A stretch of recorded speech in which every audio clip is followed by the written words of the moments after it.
Yo, guys, what's up, and welcome back to the Marvelous Chats podcast. This is episode 165. Tonight on the cast is myself, Finto, and Alex, aka Zaberwolf. We're going to be talking about the Thunderbolts, which is the newest installment from the MCU. We're going to be talking about The Last of Us. We've got 2 episodes to catch up on. We're going to talk about a little bit of Andor and plenty of other nerdy news in between. If you're new to the channel, make sure you hit the subscribe button, leave a like on the video, and if you're watching us on a replay, leave us a comment below. Let us know what you think. Without further ado, here we go. Hello there. Hey, bud. How are you? Not too bad. How you doing? I'm good, man. I'm good. I feel like, and I know it's probably not the case, but I think we were live like 2 weeks ago, but it feels like 2 months ago because there's just so much going on at the moment. Right. It's insane. And I'm seeing all this news coming out, like stuff getting delayed to 2026, and like 26 is already stacked. And now we have like GTA 6 is like confirmed for May 26 as well. I'm just like now it's busy, but next year is going to be fucking insane. Like next year is going to be wild. Like we have like 3 or 4 banger like MCU movies, tons of TV.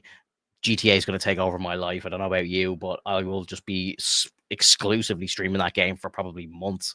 I honestly cannot wait. For which game Yeah, again? Grand Theft Auto 6. Oh, okay. Well, I might not. It just depends on like what else I have in store. Yeah. I mean, like I don't know how you like. I enjoyed GTA 5. I thought it was really good. I think that the direction that they went with their online capabilities did a really good job. A lot of people were able to use that for content and whatnot. And but like overall, I think I still really enjoyed like GTA 4 the most, and even San Andreas. And I don't know if it's just because it kind of hit closer to like the RPG kind of style where you go out and you do dates. And I'm pretty sure you still did dates in like in 5, but like in 4 and 3 it was like no, not 3, but in 4 it was like a parent, you get some dates, you get some like perks. And then in San Andreas it was like you can't date this person because you're not fat. I loved San Andreas, the way you could like eat like a slob and get big, or you could go to the gym and get jacked and all. I thought that was really cool. Dude, I'd love to see that happen again in this game. I specifically went to like the burger shot and ordered burgers like until I was so fucking heavy. Then I went to the gym to just get it all off. Yeah, I remember like just sitting on the bench, just like repping like for like an hour straight, like just constantly just gym. Just seeing how big you could actually get the character. Like I thought it was so funny. Did you watch the trailer for the show?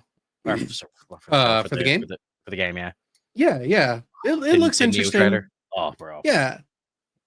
It had like 4.5 million likes when I watched it, and I think it was like an hour old when I first viewed it. And it had like 4.5 million likes on the video, like, which is just absolutely insane. And I think it had like something like 80,000 dislikes, but the dislikes are only just because people are pissed off that it got delayed a year. Like, they can't be unhappy with what we're being shown, because it looks like real life. Like, it's crazy, bro. It's absolutely crazy. Yeah, I'm going to be taking time off work. I'd say if I can, like the second I can book time for next year off, I'm going to book like probably 3 or 4 days out of my yearly leave just to do some daytime streams. And I'm going to have the PS5 booted up on day one, just ready to dive into it. Absolutely cannot wait. Do you have any other news before we start dipping into some topics? Because I know we have quite a bit to talk about. As I say, it feels like we haven't been live in a while, but so much has happened. There's like episodes upon episodes of shows, and we got a new MCU movie. It's been a couple of busy weeks. Yeah, definitely. No, nothing in crazy in particular. Just that for those of you who are gaming nerds, Doom: The Dark Ages just came out sometime this week. Are you playing it? Yeah, oh yeah, I played it. I haven't finished it yet, but I've been going through a few chapters already. I think there's like 22 chapters total. I've already done about 5. Nice. So far, I would say the game is like it's fun. It's still Doom, but like it feels almost like a bit of a downgrade from Doom Eternal. Nice. Yeah, that's right. It's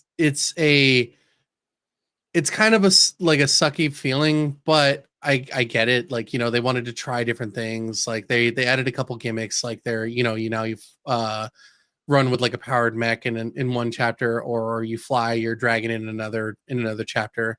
But like that wasn't really Doom back then. Doom was just all about like go in there and fucking like shoot the shit out of everything. rip and tear, motherfucker. Like yeah. it's that cool. Like, and I think they really just wanted to try to push like the story narrative. And like I said, I'm only in chapter 5, so I can't give like a full on review. Yeah. But as far as I played it, it's basically trying to do a story when I don't even know what the fucking story was when Doom Eternal came out. All I know is that like the Doomslayer woke up and he was ready to go and he was just ripping and tearing. Yeah. Yeah, I was watching, I can't remember the streamer, but I just threw up Twitch yesterday morning, and I saw a few of the big streamers were playing it, and I was like, I'll just throw it on for like 2 or 3 minutes just to take a quick look at it, see what it looks like. And it just looked like the old Doom. The part that I saw just looked like the old Doom, but it was just obviously, you know, modern day graphics, and like even the sound effects and all sounded the same. Like I was like, oh, this seems pretty cool, just like a kind of modern day Doom. But I'll take your word for it, because you'd be a bigger Doom player than I would be. Like I haven't played a Doom since like the OGs, bro. Like Doom 2. Like I haven't played like since the old days. Oh well, like, and you know me, like I like to play on harder difficulties, and yeah. I'm only going through Nightmare. I'm not doing like Pandemonium or Ultra Nightmare because those are basically like, hey, here's the hardest difficulty with the challenge of don't die. Yeah. And that's really the only difference. In Doom Eternal, like you play on Nightmare, you're gonna get your ass fucking whooped. It is chaos. Like there is just, you're nonstop getting attacked. Yeah. In Doom the Dark Ages, like there's no dodging, so it's a lot of use with the shield, and I think the overuse of the shield is it's noticeable. So like when you run into, like when you get shot at, it's like, you know, you just pull up the shield and you just block it. You can't block everything because eventually it kicks off the shield, but there's a lot of times where you parry, and so I think they got into like a whole parry system, which I think is cool. But it just doesn't feel as like, oh my god, everything's coming at me at the same time kind of feel. But at the same time, although you have the Nightmare difficulty, you have modifiers, and by that I mean like you can increase the damage of the enemies, you can decrease your own damage, you can increase the speed of the game, you can make it so that you don't have a parry window. You could do whatever you want with it. So like maybe if I just tweak a few things, maybe it'll give me that feeling of like Doom Eternal. But at the same time, it's like it's still kind of like gimmicky. I just like, I don't know. It's Doom Eternal is just like literally like just grab your gun and go. That's all it was. Yeah, and that's what I like about those type of games. But sure, maybe I'll check it out because I think it's free on Game Pass anyway. So right, yeah, you don't have to commit to it, you know. Yeah, and I would say like if you haven't been into Doom, like the modern Doom games, like that's probably a good opener because it's not as difficult. Yeah. Let's kick into some topics because I've got a long list of stuff to talk about, and I actually kind of feel like we might get through a good few topics. So I think we should kick off with Thunderbolts. Obviously, we started out as a Marvel channel, like an MCU channel. So let's talk about Thunderbolts. What did you think? I haven't spoke to you about this movie at all. Like I think I saw it on the 3rd of May. We're recording this on the 14th, so you know, I saw that like pretty much day one. What did you think? Well, I would say that the show did a pretty good job of putting these characters together. It wasn't as annoying as I thought it would be. I thought it was going to be at a pace where it was essentially gonna piss me off by being too like chuckle fuck friendly. But it had a good flow to it. I think the people that are regarding John Walker as like a good character, I think that's mostly valid. I think there's still a lot that they don't understand from his standpoint. Like it kind of you know reached this level of asshole that he was at the beginning, and then it just kind of started dying down because the writers knew like we have to make him at least somewhat likable so that they can carry on and actually use him later. They did the same thing with is it Eve or Eva? I can't remember. Ava. Yeah. And same as my daughter's name. Oh, nice. Oh yeah. It's a lovely I'll name. easily remember that one. Yeah.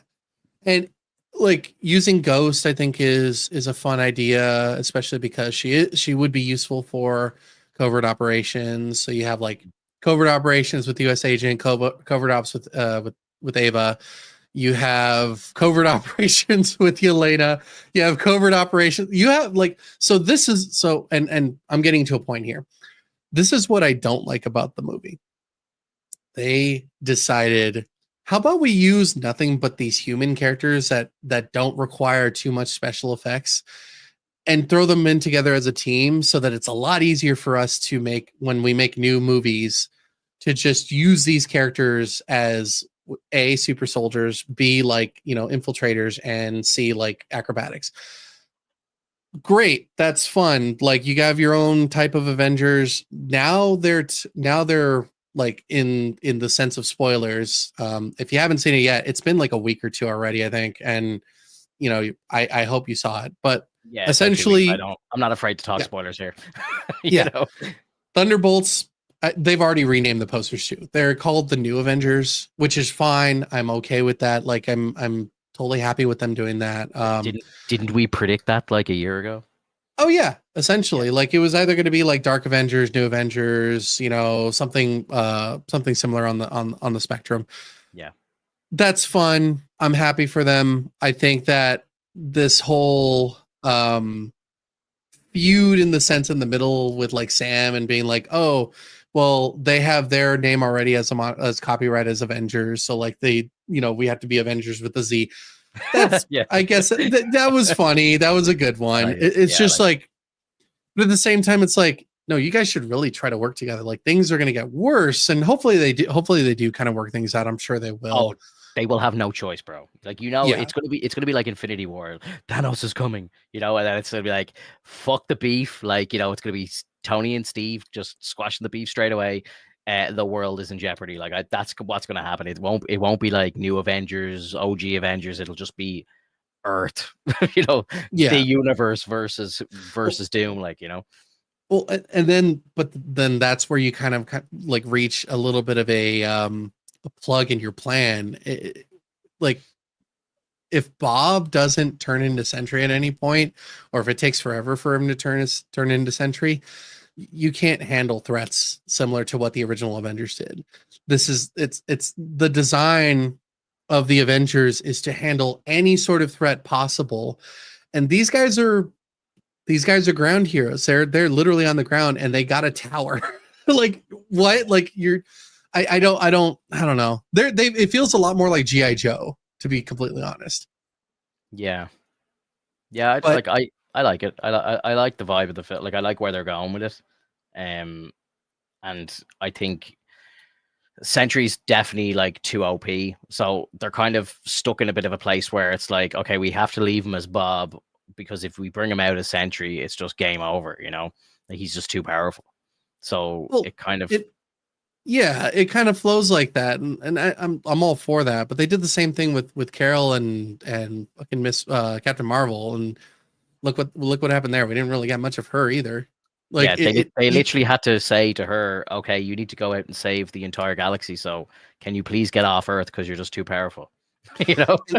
Right. But to be fair, like Captain Marvel isn't as powerful as Sentry. Like that's the whole point of Sentry is like a rail cannon. It's like a glass cannon. Literally, you got one shot, you fucking throw it, and then he turns into void, or it's a possibility that he turns into void, and then you gotta fuck off. Like all you have are two super soldiers, a phase shifter, and like, God, I forgot about. It's three super soldiers. It's three super soldiers, a phase shifter, and a Black Widow, and it's like, I don't think you guys can handle things that are like, what happens if the enemy flies and Bob can't help you? Yeah, and like that, we kind of do see that a little bit. Like, you know, they're stuck driving the shitty fucking limo to try and escape and stuff, and it's like, you know, if they don't have a mode of transport or something like that, like they're potentially fucked, you know. And I suppose that makes it a little more interesting in a sense, on a ground level, of course. But yeah, like I don't see these guys really doing anything in Doomsday. And I know that sounds a bit ridiculous because now they're the new Avengers or whatever, but like at the same time, like my guess is that when Doomsday kicks off, they're gonna take a backseat, like literally, Right. because like Thor's gonna come back, like Strange will be there, like all the big hitters are gonna come in to try and you know save the place, because from what we've kind of been hearing, like it's gonna be a multiversal team that Doom is putting together. So like X-Men and everything, like crazy shit, and then it's going to be like the best of 616 to go against them. So you're not getting Yelena standing in the front row, like and you're not getting like Guardian or John Walker or any of these people. Like I just think they're going to get steamrolled. So Right. it's kind of a weird situation that Marvel are in because like I really enjoyed that film. I thought it was great. Um, and I just kind of wish that it happened maybe a couple of years ago. Like I think it's just too late now. We're too close to the next end game for us to be doing a ground level team. Whereas if they brought them in like 2 years ago, 3 years ago, and Mhm. got us a little more comfortable with them, and then maybe did a second or an actual new Avengers movie, or branched out to something else like Armor Wars or something along those lines, and had a big event on Earth that they could have saved the day and it would have been realistic and fun, I think that would have worked out a lot better. Like maybe do New Avengers first, then do Captain America after, and then have that team take out the Red Hulk or something. Like that seems believable, you know. Whereas Yeah. now it just feels like we go through this movie, it's fun, the teamwork great, the chemistry is great, and I was shocked at all this. Like I really didn't see any of this happening because again, our expectations were pretty low going into this movie. I was expecting to have a few laughs, and get to see some Winter Soldier, which is cool, and whatever. Like Yelena, I think she's a good like a good character, but I wasn't expecting the movie to be great.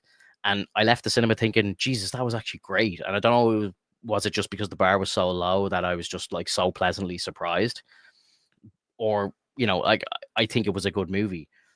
There's definitely a few plot holes in it and stuff like that, and some of the comedy falls a little flat, but for the most part, it was great. I really enjoyed it.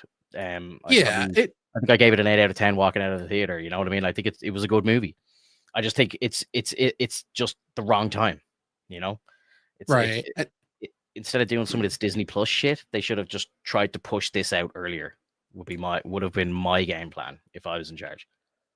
Yeah, I could see that. And at the same time, like I do see how, things like Falcon and the Winter Soldier set things up for, Brave New World, and how other shows can like kind of, pave the way for things like that. And but we like I think the Winter Soldier and maybe Hawkeye, I don't remember if anything else really like kind of gave us a little bit of glimpse of like what they're working on. And afterwards it was just kind of like, here's some random shit that we decided to go with. Like I think that they should have really fleshed out Moon Knight a bit more. Maybe they should have done a movie rather than a show. I think that would have hit a little bit harder. Yeah, Maybe they would have had more budget to do a lot more of the costume design, which like the costumes are great. I just think that they kind of used it as a like a crutch here and there, rather than making it like a staple of the show itself. And that's one thing that I always have a gripe about, is that they don't like to keep characters in costume if it's like transformative. They don't like to keep their cowls on, or their hoods or things on, because either they want to showcase the actor, or the actor is asking to have their face shown. It's like, no, we know who the fuck you are.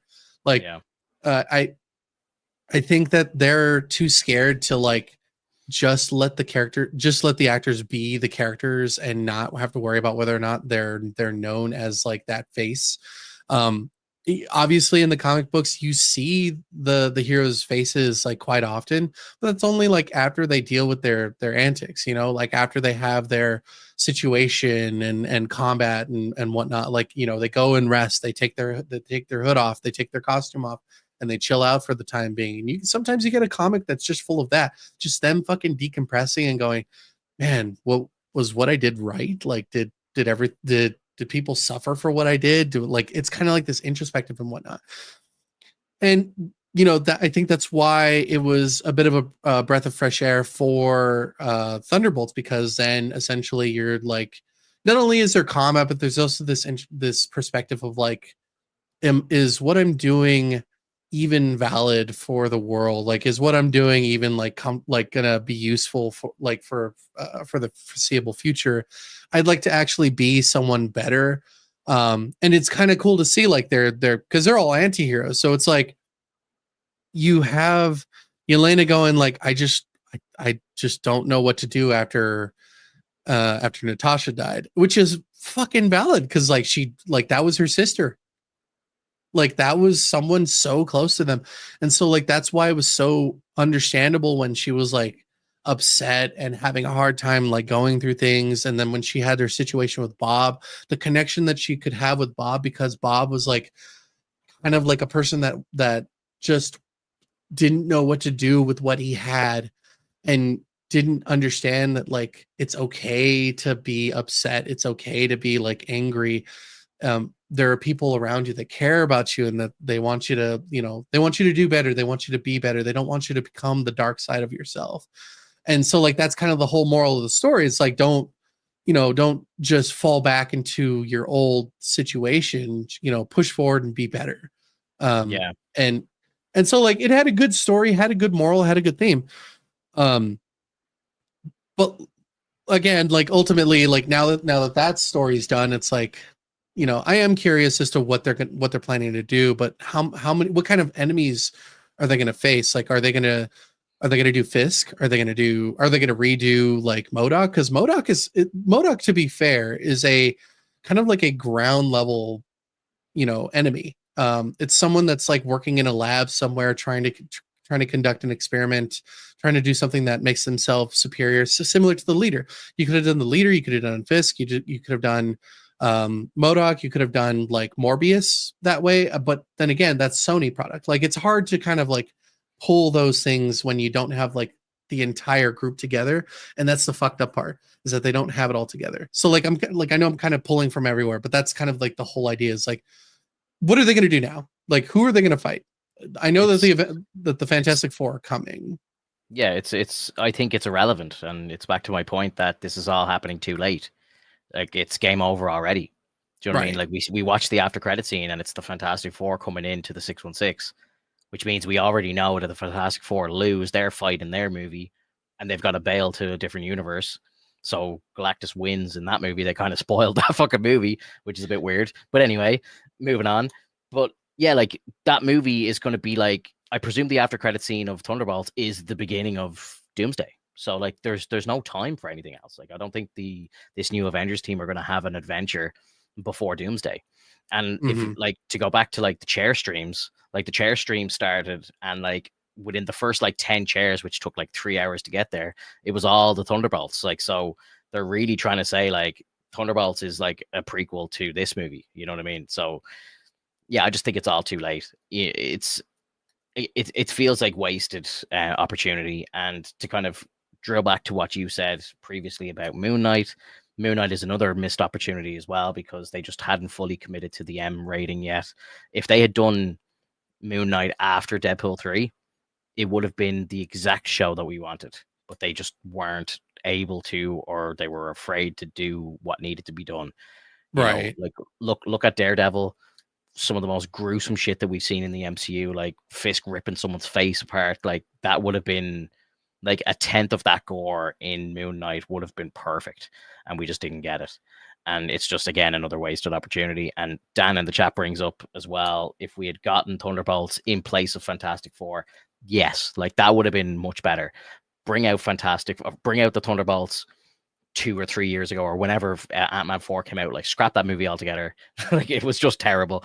But Mm-hmm. like if you had brought that movie out then, if you think about it, that was around the time of the Winter Soldier, the Captain America show, or whatever the fuck they called it, Falcon and the Winter Soldier.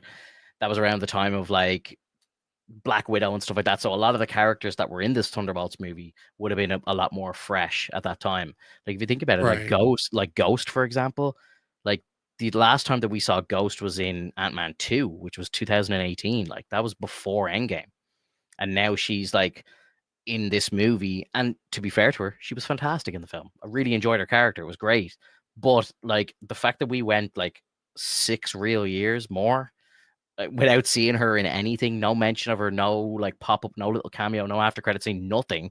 And then it's like, oh, hey, it's me again. I'm working for Valentina now. It's like, what? It was like, to the normie, like, it's just like, who the fuck is this? Like, I'd say so many people forgot who she was, or like maybe a lot of people probably didn't even watch Ant-Man 2.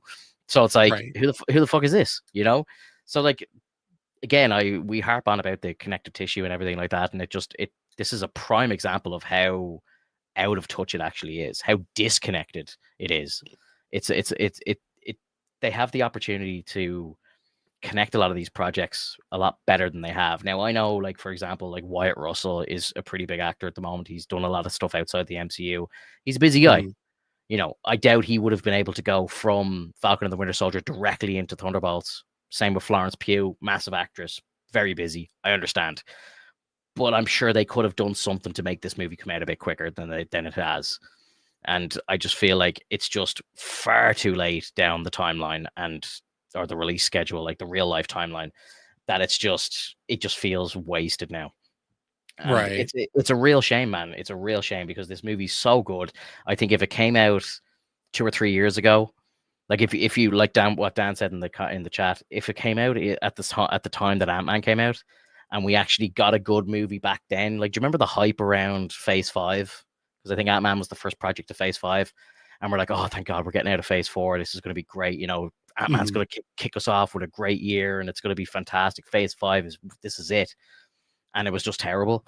And you were like, oh no, like we're continuing on the shitness from Phase 4. And like, to be honest, I don't hate Phase 4.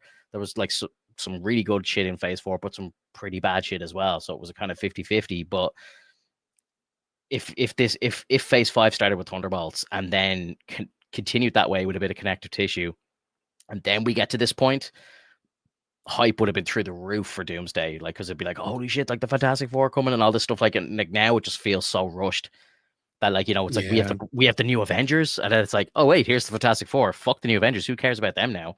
Because it's like, here comes the Fantastic Four. Like, everyone's going to be hyping that up now in July. So I feel like this team are just going to be forgotten.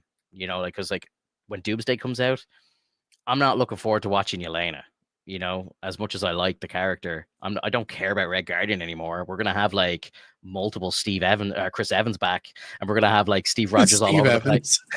We're gonna have Steve Rogers all over the place. We're gonna have fucking Dooms and everything, variants of all sorts of shit. Like, it's like nobody's gonna care about Red Guardian anymore. Like, and I feel bad for David Harbour, like, in that sense, and I feel bad for Yelena and all these characters because they put on a show, man. They put on a show. Oh, yeah.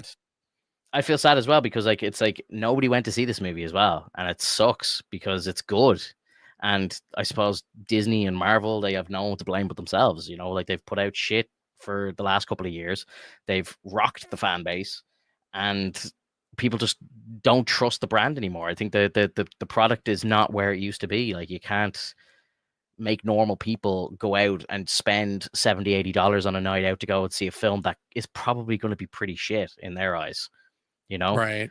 And like, as I say, I gave the movie an 8 out of 10. Really, really fucking liked it. Would probably go see it again, but I probably won't have the time to, but I would like to.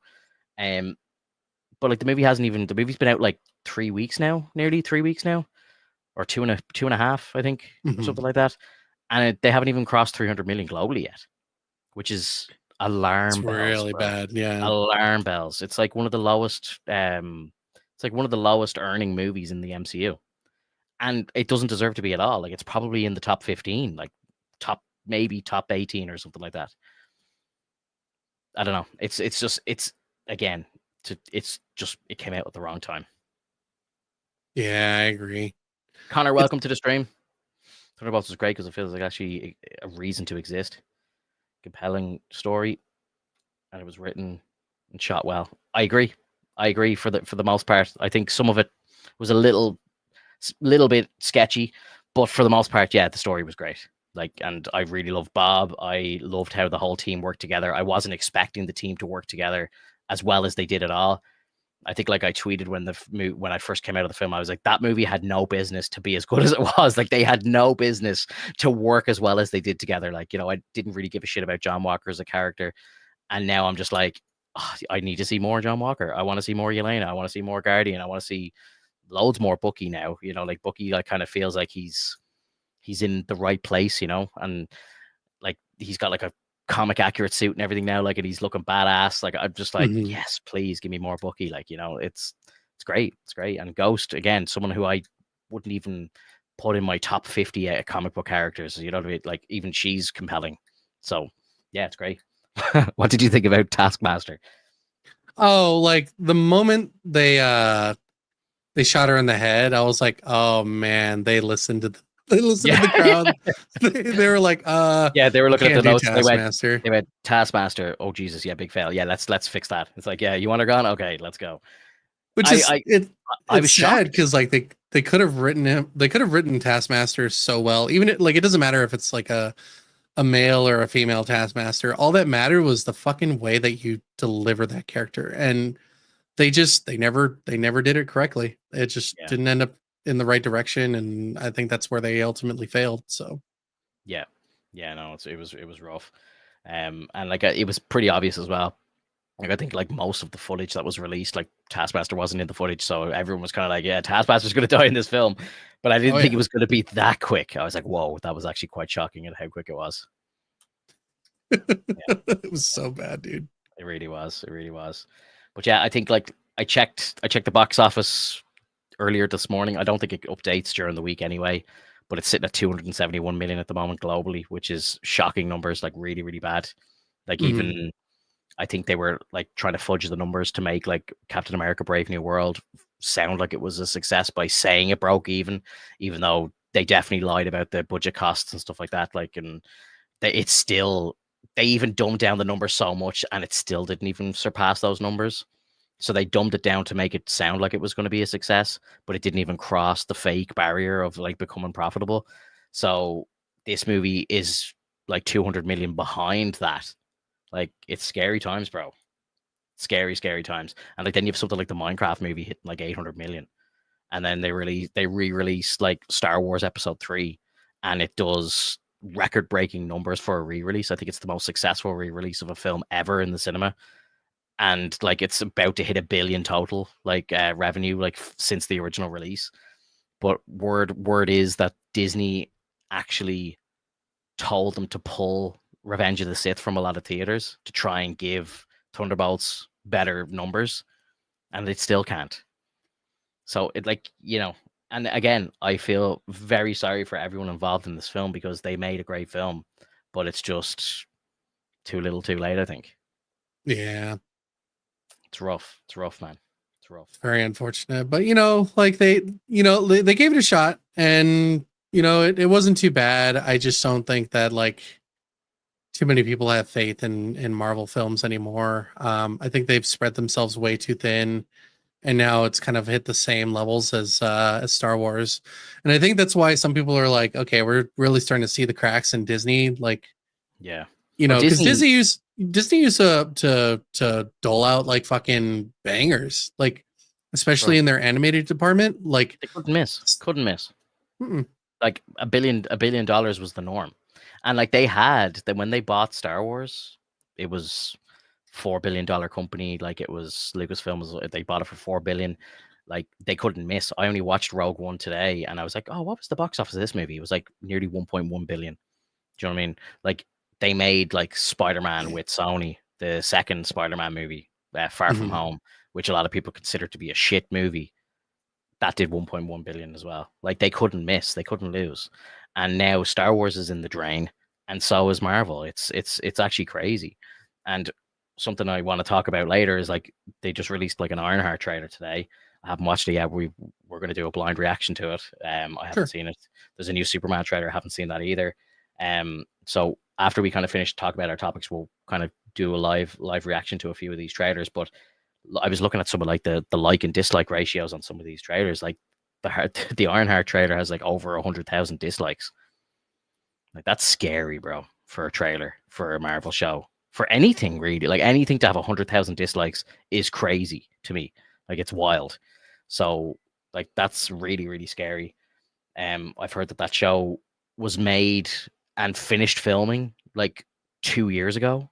Like I think they finished production late 2022, early 2023. So like, Wow. yeah, the show's like it's been done for 2 years. It's been finished, fully finished. Like, why was it put on the shelf? And why did it not stay on the shelf? Because it was filmed and made during that kind of dark age of when they were releasing all the shit for Disney Plus and everything. And it's like, this is from that era. Why are you like releasing it? Just let it go. I don't know if they've decided, like, because like Ryan Coogler's like kind of in the limelight right now because of Sinners and stuff like that.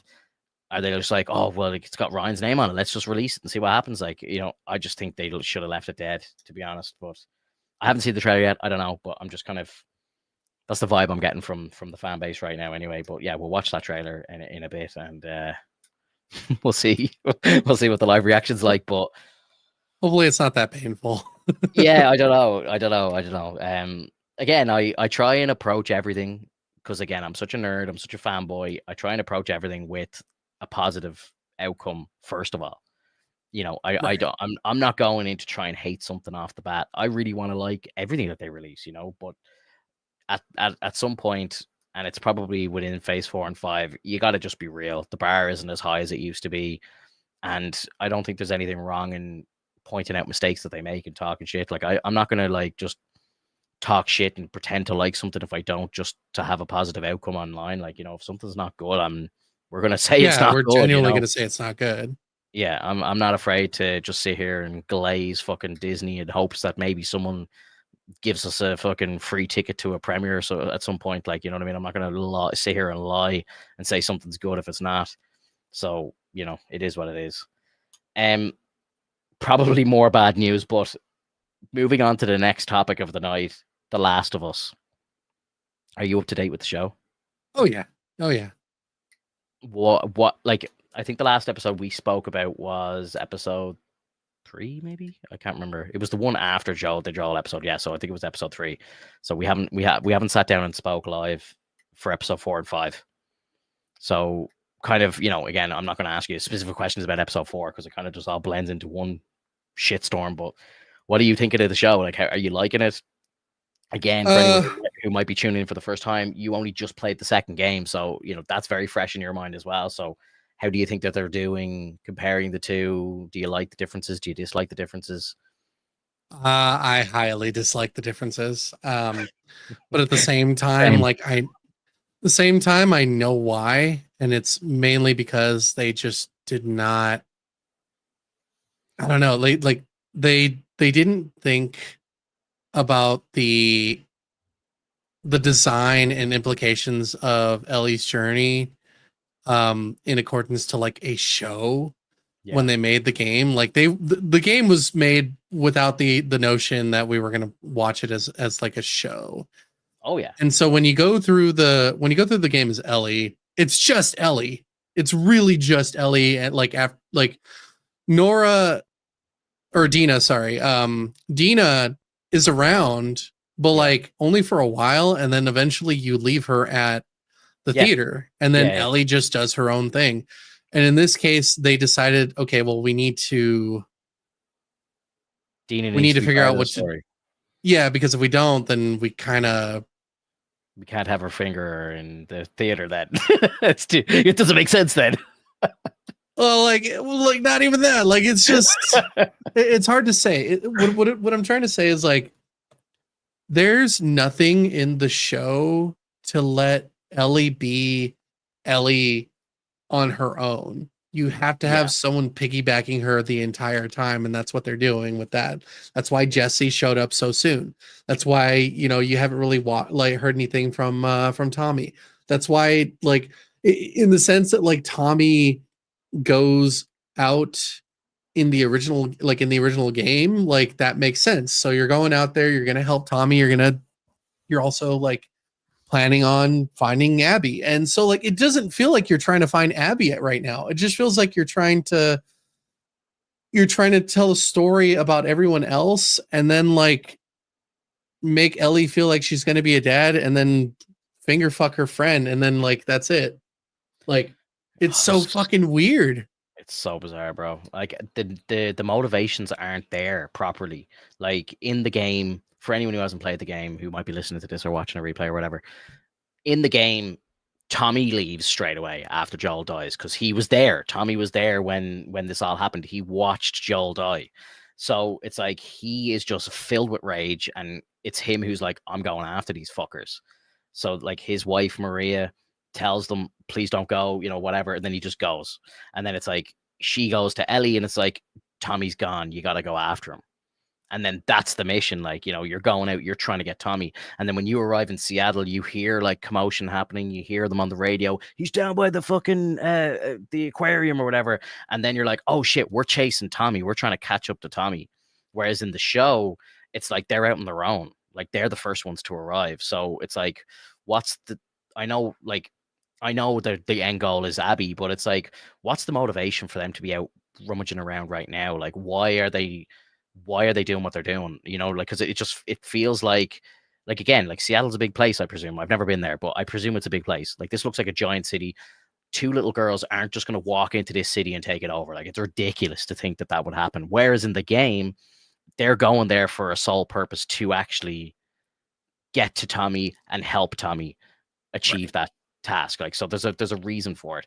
And then the whole idea of the Dina dynamic in the game is that Ellie's so far gone, you know, like, and Dina's there to try and bring her back, you know. Whereas in this one, I actually like the actress who plays Dina. I think she's great. I prefer Dina's character in the show, but I don't like how dependent Ellie is on her in the show. I think in the show, she's like, she needs to be at her side because the two of them need to work off each other for the comedy reasons, for the love interest, for everything, right? It needs to be the two of them together. Whereas in the game, you leave her in the theater because you find out she's pregnant, and it's like, you're not coming out with me because Ellie's the strong one. Ellie's like the one on a mission, you know. She's the one who's you know, laser focused on getting this to these guys and doing all this shit. Whereas in the game, Dina's the one who's like trying to just bring her back to reality and trying to get her to calm down and just trying to get her to grieve. Whereas in this, there's none of that, and it just doesn't work. It doesn't feel proper. So for that, like, I kind of hate it. I hated how Jesse just showed up to save the day, and it's like, it was just so shit. It was terrible writing. It was just like when I saw it happening, I was like, there's no way this is actually just Jesse here, is it? Like, no way Jesse's walking up to them right now. I thought maybe like one of the wolf like soldiers was just going to save them because they're like obviously getting surrounded by infected. And I think, you know, whether you're an enemy or not, I think at a certain point it has to be humanity versus the infected. And I think if there was two little girls stuck in a warehouse, I don't really care if they're on my team or not. I think we need to help them, you know? And that's where I thought that scene was going, because that would have been logical. It would have made sense.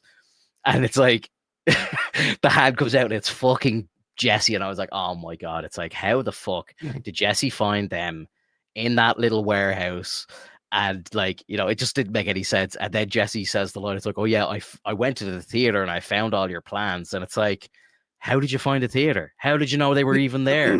How did you find the plans? How did you read them real quick? How are you here so fast? Like, all of it just seemed so stupid. Like a 12-year-old probably, it feels like a 12-year-old read the script. Like, you know, it just was like, Jesse to save the day. It felt so bad, man. Like in the game, again, I hate going back to the game, but like the game do so much of the story so much better. In the game, you're running around as Ellie the whole time. Dina's safe, and you hear like over the radio, you're like, you know, shots fired. He's attacking this team here, blah, blah, blah. Ellie's trying to catch up to the fight. And then you think, okay, here he is. We're going to find Tommy.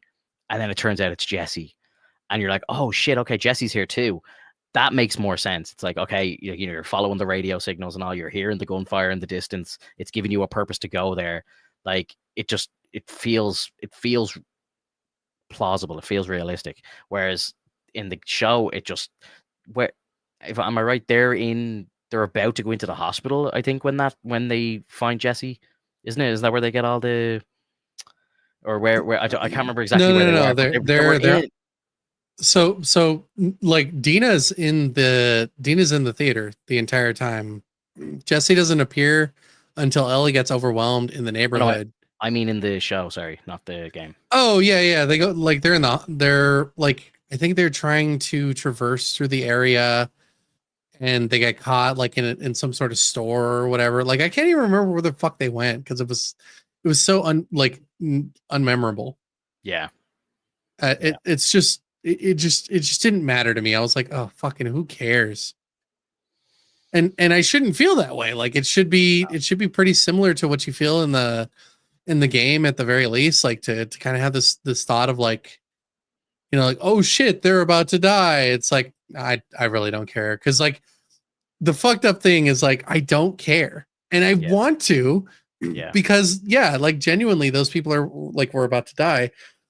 But when you see the way that the choreography, I would say, like in terms of the combat and the movement and the firing of the weapons, did you see Ellie just fucking like she flick shot? She's like, I was like, what? You can't do that. That's stupid. You're not gonna hit shit. Bro, she's like 5'1" and she's like choking unconscious 250 pounds, 6'4" men. Like that's the least unbelievable thing that she's doing in this show, bro. Where's her knife? It's crazy, dude. Like that's why Ellie has the knife. So that she can take down 250-pound people. It doesn't matter if you're 200, 300, 400 pounds. You get stuck in the neck with a knife, you're fucking done. Yeah. No, she's like doing like jujitsu on these guys and like trying to take them down with one hand and stuff. And it's just like that is just so unbelievable. It's not even funny. Like they could just like literally just throw her away. Like, you know, it's just I don't know, man. There's a lot crumbling in the show. Like, you know, I really liked Bella in season 1. I thought she did a great job of playing a young version of Ellie. I had no problems at all. I know there's a lot of people bullying her online and you know making memes about her looks and stuff. I don't give a shit what Ellie looks like. I've never like thought about Ellie in that way as a character. So I don't need her to be a good looking actress. I don't care about that. I just want her to portray the character of Ellie good. And I think she did a great job in season 1. You know, there was a lot of speculation on the casting when it happened. You were like, people are like, why the fuck did they choose her? And after you watch season 1, I was like, yeah, it makes sense. She's a good Ellie. But season 2, I don't think she's doing a great job this season. I don't know if it's just that the character's so dark and, you know, so physical and, you know, meant to be so like menacing and a proper leader and, you know, a terrifying like character. Like all these people, as you're roaming through Seattle in the game, you're like a fucking horror story. You're like a boogeyman going through the play. Like people are like, you know, oh my god, is she here? Like, you know, what you know, like people are afraid that you're gonna. Yeah, it's like she's become a legend. Yeah, you're like Batman. Like, you know, people in Gotham are afraid of you. Like, you know, like that's the way it comes across in the game. And like I'm just laughing at like just Bella's portrayal of this because it's just like it's not believable in the slightest, you know. And just the way that they're trying to do some of the bits of her sneaking around and, you know, the bit where they like all the hanging bodies and, you know, like it just cuts to her like walking up the steps and it's like, how did no one see her and all? It's not working. Like it works in the game because you're playing it, you're doing the sneaking around and all, you feel intense and all this stuff. It works in the game, but I just don't think it's transferring to the screen properly. I think season 1 worked a lot better. This season is just, it's not doing the same. Like the viewership is way down. I think like the normie fans who didn't play the games are so pissed off at the death of Joel. Like it's like, I understand. I do. I get it. I think we made a prediction or like, you know, a kind of theory that we were saying a couple of weeks before the show came out that like maybe they should like try and rearrange the story so that Joel maybe dies at the end of the season. So that it's like, you know, at least you get that strong viewership for the entire second season and we get time to kind of cement the idea in of Ellie being, you know, a grown-up character and a stronger character and stuff, and then maybe take Joel away. But I like, you know, I don't think that she can lead the show by herself, and like the numbers are speaking for themselves. If you go and look at the ratings for each of these episodes, it's down, it's way down, and like I can't even. I shouldn't be saying this, but I torrent the episodes because I don't have HBO in this country, and I'm finding it difficult to get like a good copy of the episodes when they come out. And that's a real teller for me that no one's watching it. Because if the fucking people aren't even like ripping it and putting it up online, like there's no one there to do it. So there's like the people aren't even able to like share it, you know? So it's rough, man. It's rough. Like I want to stay with the show. Like, I think when I'm watching it live, I'm having more fun than when I let it settle and think about it. Like, I think as a Mhm. just kind of like direct kind of reaction as I'm watching it, I'm kind of like, yeah, this isn't too bad. Like the bit where she was like chasing your one through the hospital, like it was an exact replica of the game, and she's like beating her with the pole and everything like that. And the spore, they introduced the spores and all, and I'm like, okay, this is kind of cool. This is pretty cool. And then, but then when you're just like thinking about it after, I don't know, it just doesn't have that kind of after effect or something. Like, I don't know, like the show just doesn't. The more I think about it, the more I dislike it. The more I'm like starting to, when I'm starting to break it down and do my comparisons to the game and everything, I'm just like, this just isn't it. Like, and it's what's really rough about it is it's the same guys who made the game that are making the show. And it's like, there was a lot of controversy about this game when it came out in 2018, and it's like, you think they would learn from the mistakes and try and do it better, but if this is them trying to do that, they're doing it even worse. So it's really, really tough, man. As a big fan of the games and everything, like I'm finding it tough this season. I'm gonna stick with it, of course, and if they do the way I feel like it's going now, I think there's only 7 episodes total, so I think we have like maybe 3 left now. And realistically, what's going to happen in the next 3 episodes? Like, again, spoilers for the game, but you get to a point in the game where Ellie does something pretty drastic, and then it switches to the Abby side, and you kind of see Abby's side of the story. So I'm gonna guess that the season ends kind of where Ellie's story first ends before we do the big flip over. And then the next season's going to be about Abby, and like, how good is that going to be? Like, I'll watch it, of course, but as a normal fan, are you going to like sit there and go through like season 3 where it's like, Jesus, like this now Ellie's not even in the show? Well, I mean, the way that they're doing it right now, it's giving nothing of like it gives nothing of wonder. Like it gives you no curiosity, nothing whatsoever. Yeah. And the point where it shot itself and like basically murdered its own plot was when Nora told Ellie what Joel did and who he killed. And Yeah. that was like the worst thing you could do in any sort of fucking story. The worst thing you can do is give away the story. Yeah. That doesn't happen. She doesn't know who Joel killed. Is it Abby that reveals that to her in the game? I can't remember. The story reveals it. Yeah. The story from Abby's side reveals it. She doesn't say shit. So does Ellie in the game never know? Ellie never knows.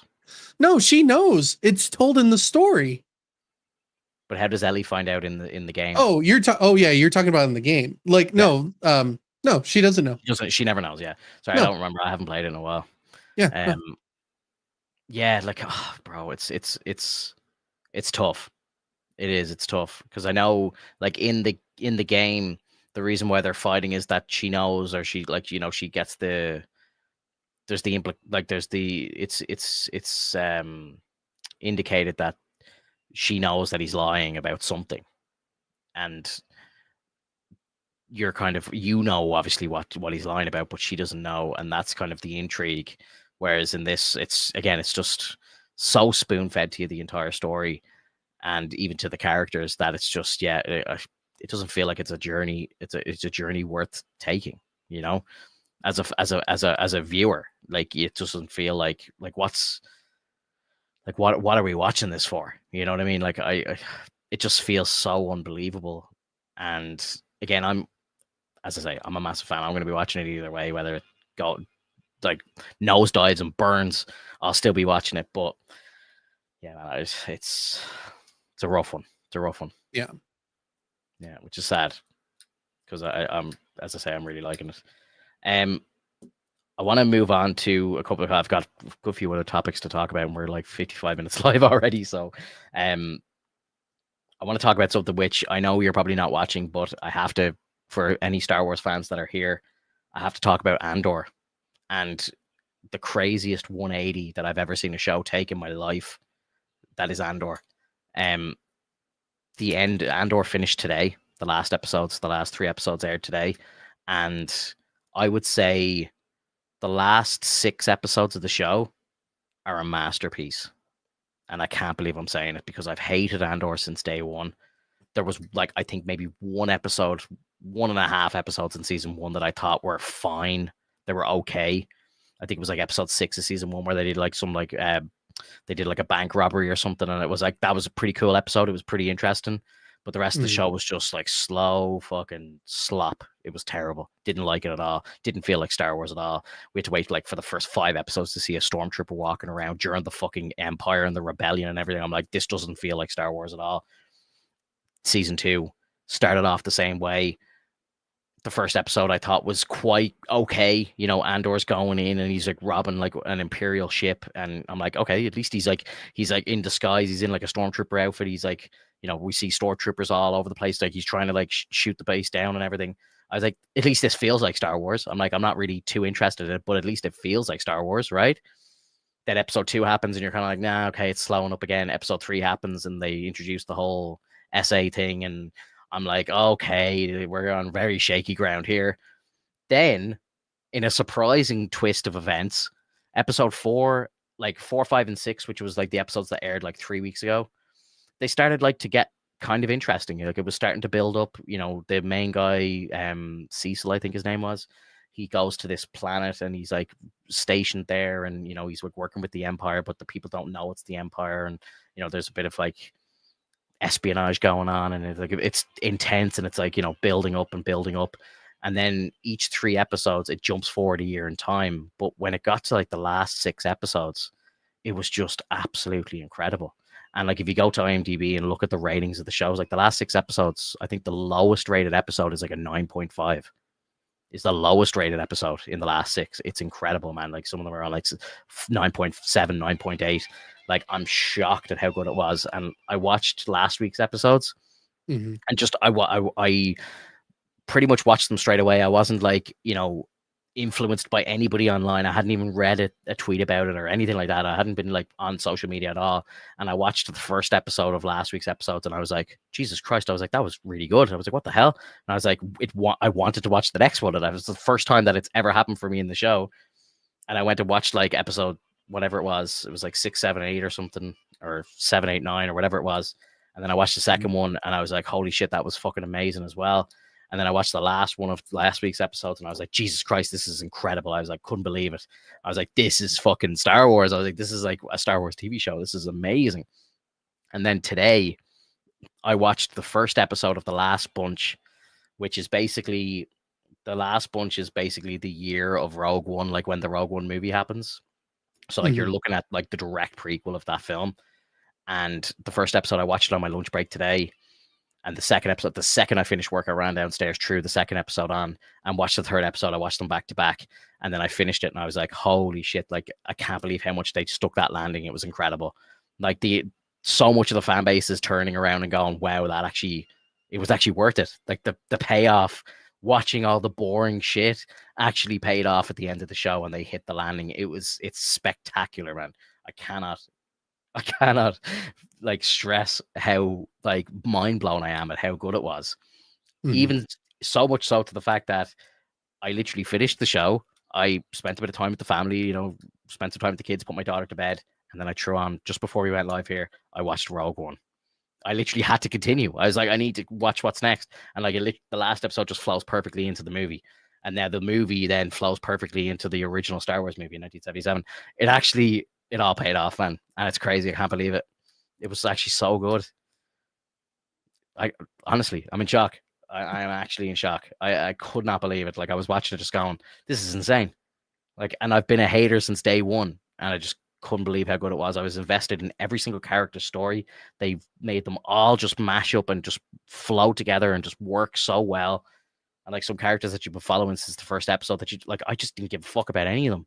But then it's like they have these really compelling last 9 episodes that you're like, oh my god, it was all worth it. It's insane. Absolutely insane. Well, it's good to hear, man. I'm glad that it worked out well for you. But like it's working out well for everybody, and that's the scary thing. Like it's like there's just been like a general consensus that like the show has turned around. It's crazy because like again, everyone was talking about the whole SA thing like a couple of weeks ago, and everyone was like, "Oh, this show's dead. Like, you know, it's done, it's finished," and that was like 3 weeks ago, and now everyone's like done a complete 180 on it. Like, holy shit, it was incredible. Like actually, like I was listening to, who was I listening to? I was listening to Critical Drinker talking about it, and like he very vocal about like stuff that he'll, he's not afraid to say when something's shit.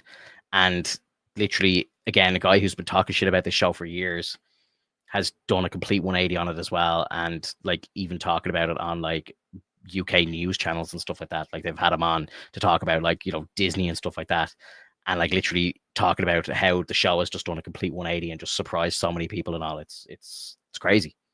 It's wild. I've never seen anything like it, man.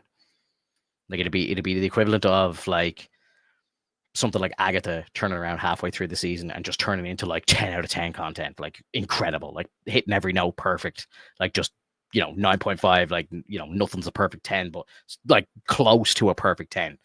It was insane. I've never seen it happen before. Like it was just so crazy. And again, like so many times I should have quit the show, and I just like I love the franchise so much. I've been a fan since I was 6 years old. I was like, I'll stick with Star Wars for the rest of my life, and it paid off so well. Absolutely insane.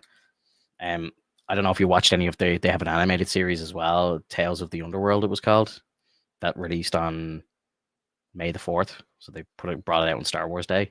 This was the one that was like all the shorts, like the little like 11-minute episodes. They released the whole thing in one day. I watched it all in one day. I thought it was great. Again, it was like, holy shit, like this month has been fire for Disney and for Star Wars and Lucasfilm and everything. It's been crazy. Yeah, definitely worth a watch. Like they do 3 episodes all about Asajj Ventress, and then they do 3 episodes about Cad Bane and kind of him in his youth and how he becomes Cad Bane. And yeah, it's really cool. You gotta look into that guy's backstory, because like again, I don't really know a massive amount about him. I just know he's just this big, relentless, ruthless bounty hunter, and he's just like scum of the earth, and you're meant to just absolutely hate the guy. But when you see his backstory, you're like, oh, that's why he's the way he is. And you're kind of like, okay, I get it. I get it. I understand. And it's like, yeah, I'm not going to do what you do, bro, but, power to you. But yeah, highly recommend. So, like, insane finish for those two kind of parts of the fan base. Like, it's crazy. Let me think. What else do I have to talk about here?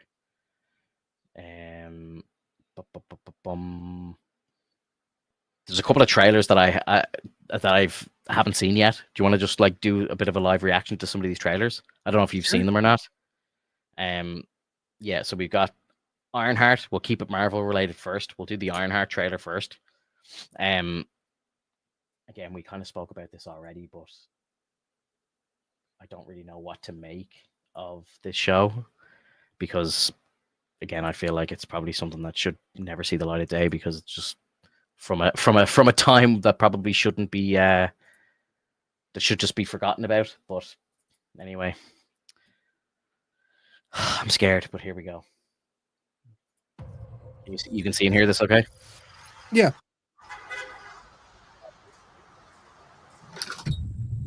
Oh dear. Hello?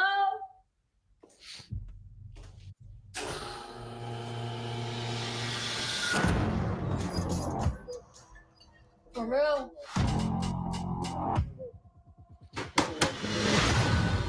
Welcome, Mary. In less than 3 minutes, the air in this elevator will no longer be breathable. Oh, what It's is Saw. You ready? You'll suffocate and die unless you break into the device on the floor, where you will find a gas mask. Good luck. Screw this.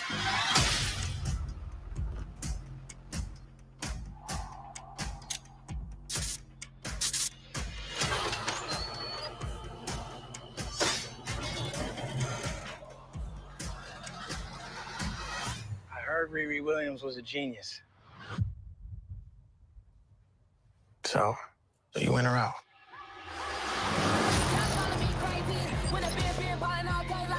Riri, I see you. I see you're fed up, waiting to be acknowledged for your greatness. You are not the first genius at MIT. Oh, I love him.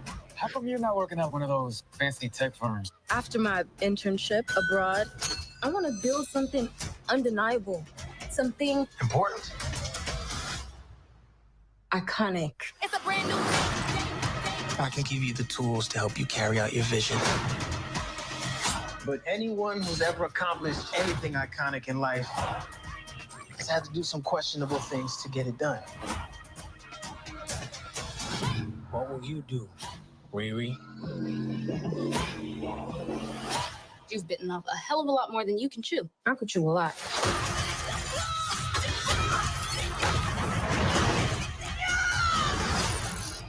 I like the suit. It doesn't look as bad as I thought it was going to look. You're gonna end up dead or in jail. This is so much bigger than that.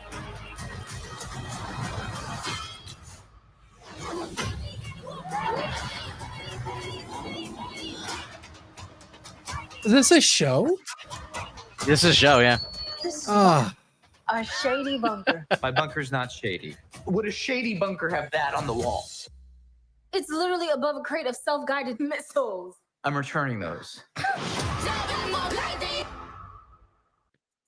that's like, dude. Like they have what's known as a movie hit, something that they can actually throw onto the big screen. That is something that's a plausible to be a movie, and they're turning it into a fucking show. Let's be real though, right? If this was a movie, even less people are going to see this movie that went to see Thunderbolts. I don't care though. Like that's the problem. Is They that care, though. you're That's the problem. But that is the problem. Cashola, Because because they're not willing to risk for that. Because Ironheart is an homage to Iron Man. Mhm.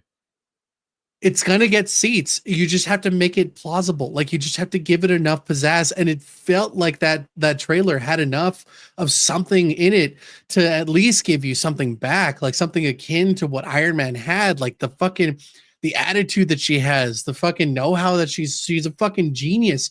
And to have like that knowledge and then to be manipulated by someone who's obviously going to be the villain, and then like be showered with cash so that she can earn the money so that she can essentially make the machine herself, and then get double crossed somehow, or like try to be used again, like try to have her stuff used against her, similar to how Iron Man was. Like that's the formula for a fucking movie. I don't need it to be a TV show.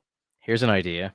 You know the way like when back in the day when like shit movies used to come out and they wouldn't be good enough to go to like the big screen and get like, a worldwide release or whatever, but they would just do a straight to DVD release. And some of those movies would be pretty good. And like, they're making money straight away because they're going into like the rental market, like, they'd be in Blockbuster and all this shit. Why don't Disney just do that? Why don't they just do like this show? It's probably going to run like a piece of shit. It probably is going to be not set up because it's in that stage of show running where Marvel themselves have come out and said this, like, they're not making episodic TV. They're making a movie for TV and just splitting it up into like episodes, right? So they never feel right. They never feel like they flow right. This should have just been like a straight to Disney Plus movie. Release it as a film on Disney Plus, day one. Boom. You get people to spend 2 hours watching it. It's paced correctly. And if it's good, people are going to talk about it. And then that talking about it is going to get more people to watch it. And guess what? The best part is it's basically free because, most of the fan base are going to have Disney Plus already. They're going to have Disney Plus to watch other stuff like Daredevil and the movies and so on. So it's like you're not really paying for Disney Plus. Well, sorry, maybe some people would, but most people, I would say 90% of the viewership of this show are not buying Disney Plus to watch just this show. They're buying it for other stuff, but they're going to watch this show because they have the app, right? Mhm. Like it's basically free money for them. You know what I mean? Like it's free viewership. You know what I mean? Like I'm not paying for my Disney Plus to watch this show. I'm going to watch this show because I have the viewership. I have this subscription. So yeah, I think like if you do something like this as a film, maybe it's good, and then the word of mouth spreads and more people start streaming it, and then Riri appears in another movie or something like that, or get her to appear in a different TV show. She becomes part of the Young Avengers, whatever it is. I think that's the way to do it. I think releasing this trailer today and the show comes out next month just really says everything to me. They have no confidence in this show that it's going to be good. there's been zero marketing. There's probably going to be fuck all marketing at this stage as well. It's coming out so soon. You're not going to, I can't imagine you're going to see Ironheart posters on the side of fucking buses and on the side of buildings around the world. I don't think they're going to put any marketing into this at all. Again, it was filmed in 2022. It's basically off the shelf project that they're just throwing up. Like realistically, I'd say they haven't touched this show in at least a year. At least, like editing finished, the whole thing done. I'd say it was a finished product sitting on the shelf, and maybe they just thought, fuck it, let's just release it. We've put the money in, let's just see what happens. And I really hope it doesn't bite them in the ass, but I feel like this is a dead project before it even happens. Like, I didn't hate that trailer. I thought some of it looked really cool. The costume was cool. Riri's got a bit of an attitude, and like, maybe some of the comedy might land. I don't know. Seems a little kind of Miss Marvel-y kind of comedy wise, and maybe it won't be my kind of comedy, but people will laugh, I'm sure. The Hood seems kind of cool. Like, he's got magic and stuff like that. He's linked in with Mephisto and all. Like, it's rumored that we're going to see Mephisto in the show. Like, how fucking stupid is that, man? The first time we see Mephisto in the MCU is in this show, and not Agatha or not Wanda or not Doctor Strange. Like, we see it in Ironheart of all places. Like, what? Yeah, that seems definitely odd. Like, obviously, it makes sense. The Hood worked for Mephisto. I understand that makes sense, but it's just such a weird project for it to first pop up. Like, you would have thought his first appearance would have been in like WandaVision or Agatha All Along or something like that. And then if you want to bring him in and have him talking to the Hood, fair enough. But yeah, I don't know. It's just really weird. It's really weird. I don't know if you've been keeping up with like the TikTok channel, but like I've just been putting up like photos of like leaks and stuff like that. I'm just like seeing if I could just get some posts to just get people talking and stuff. And I put up a post of a picture of an apparent leaked picture of Sacha Baron Cohen as Mephisto, and I believe it's real. But like the video got like 15,000 views, and there's like so many people arguing in the comments and all. It's great. It's great to actually like just have people talking on the page. And like so many people are just like, oh, this is fake and all these. Why would Mephisto be in this show? And it's like, do you know who the Hood is? Read a comic book and all. Like, people are just like proper arguing on the page and all. So it's entertaining. So I'm kind of just using our TikTok channel for just to kind of rage bait people a bit into talking about comics and stuff. But hey, if it works, yeah, dude, it is working. I think it's getting people talking, which is good. Next trailer I want to watch is Superman. I'm a big DC head, so I have a lot of hope in this one being good. I forgot to check. Actually, sorry. Let me just check one thing first. Just after we've watched that, now I want to just see. Ironheart. So the trailer has 3.5 million views as we watch it here. Went out 9 hours ago. It has 127. Oh no, it has 127,000 likes, but 130,000 dislikes. It's been ratioed. I mean, like, it's still on like the like on the cusp of like being not too bad, bro. It's okay. To compare this for you, right? The Superman trailer, which came out 7 hours ago, and 2 hours after this, has 300,000 likes and only 8,000 dislikes. Oh, it's Superman. Like how many people are actually gonna like dislike Superman? I've never seen like an effective Superman that was disliked. Here's a better example: Peacemaker season 2 trailer, which came out 5 days ago, 120,000 likes, 1,000 dislikes. Because Peacemaker was a good show and people like John Cena. Okay, all right. You know the point I'm making here. This is not. It's not looking good for Ironheart here. The point is that you have a good show that's like in season 2 that's got a trailer that looks enjoyable, that has some crazy shit going on.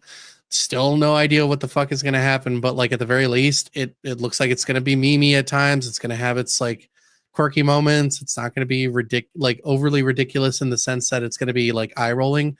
It's gonna be good. Superman. We haven't had Superman in quite a while. I haven't really heard of a Superman. Not like even the Christopher Reeves movies. they were like as it went on, it got a little bit less good, but like it was still good movies. Like they still had good stuff to go with. Man of Steel was enjoyable, even though I didn't really like the way that Zod was portrayed.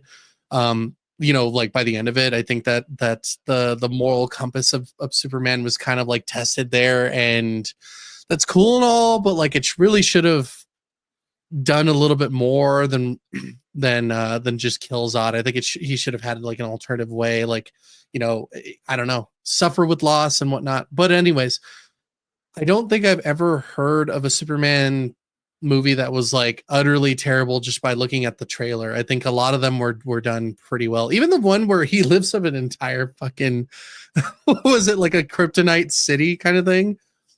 Or like a kryptonite iceberg? Oh, is that like the Fortress of Solitude? Is that what you're talking about? What, like something like I can't remember what it was. You remember? Like it was basically he was trying to lift. Superman is this? Was it called Superman Returns or something like that, or Superman? Is that the one with Brandon Roth? I think so, or whatever his name is. Yeah, that's kind of like the worst one. People kind of joke about that movie quite a lot. Like that's a kind of collectively hated film. I love him as an actor. He went on to be in like the Arrow shows and stuff like that, and he became like the Atom for DC, and then he became a variant of Superman, and everyone fucking loved him as the older variant. He was like Kingdom Come Superman, and it was brilliant. But his movie just was not well received at all, which is why it was a one and done. Right, but that's fine. But like the trailers didn't really make or break the thing. Like you have already established beloved characters. Like when you have Ironheart and you have this kind of like attitude style, it is very hard for the older generation to take that into consideration, especially because it's a show. Like if it was a movie, maybe it would get a little bit more of a praise, because then maybe they would have a higher budget to kind of like figure out the kinks. But ultimately, like it's doomed to fail because it's like you said, it's not going to be marketed. So people don't know anything about Ironheart. They don't have anything to bounce it off of other than Wakanda Forever. And even in Wakanda Forever, it wasn't that great. Exactly. Like I think people walked out of Wakanda Forever and she was like the last thing people thought about. Like, right. People are like, who the fuck is that again? What was her name? Like people don't even remember her name. Right. So. And because they don't remember her, and because they didn't really find her favorable, now that she's having her own show, they're like, oh, come on, what the fuck is this? It's like when you said when Eva shows up in the Thunderbolts, and it's like, who? What? Yeah, exactly. Like when it turns into who, they're not going to care. Exactly. And then it's like, now you're front and center, and we're supposed to, for the next 6 weeks or 5 weeks or whatever it is, pay attention to you and like your show and watch this. Like, I don't know. Again, this is coming from a time that as a fan base, we were kind of told that this shit wasn't going to be happening anymore, and now it's like, here we are again, like the MCU, like they came out and pretty much said, I think there was like a Times article or something like that came out, and like Feige basically said like, oh, the reason why the MCU fell so much is because I was spread so thin and I couldn't look in on projects and give my 2 cents and stuff. Like apparently he had one line of a note for the She-Hulk show and that was it. Like he didn't get the chance to look at that show at all. And now he's like, oh, well, like now my projects are my time is way better spent, and I can like kind of get back to where we used to be. And we've got the Russos back, and, we're back. Everything's back. It's great. Like, we're running perfectly again. And you hear that like 2 months ago, Daredevil comes out, bit shaky, but good by the end. Like it kind of did what it should. Well, not what it should, but it kind of did okay. We have a good movie in Thunderbolts, unfortunately not a success, but a good fucking film. And it's like, here we go, the quality's coming back, and now we're going straight back to 2022 and where we were back then with just more shit. So it's like, Marvel, what are you doing? Like, you put out a message like, we're back, guys, and then they release Ironheart. It's just, again, timing is all over the place. I don't understand it. But anyway, let's watch the Superman trailer. Let's see what's going on. I haven't seen this at all. So blind reaction.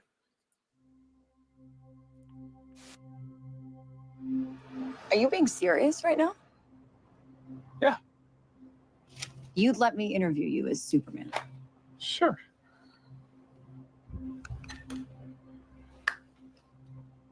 Ready? Let's do it, Cronkite. Superman. Miss Lane. Recently, you've come under a lot of fire for what some might. A lot of fire. It's a lot. Today, the Secretary of Defense said he was going to look into your actions. That's funny. My actions? I stopped a war. Maybe. Not maybe. I did. In effect, you illegally entered a country. This is how you're gonna be? I'm not the one being interviewed, Superman. Did you consult with the president? No. You seemingly acting as a representative of I the wasn't United States representing will cause anybody more except for me. problems around the world. And doing good. I would question myself in the same situation and consider the consequences. People were going to die.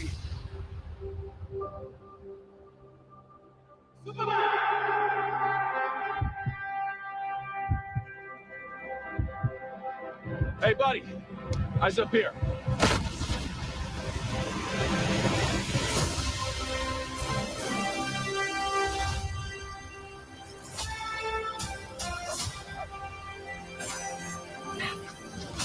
Your choices.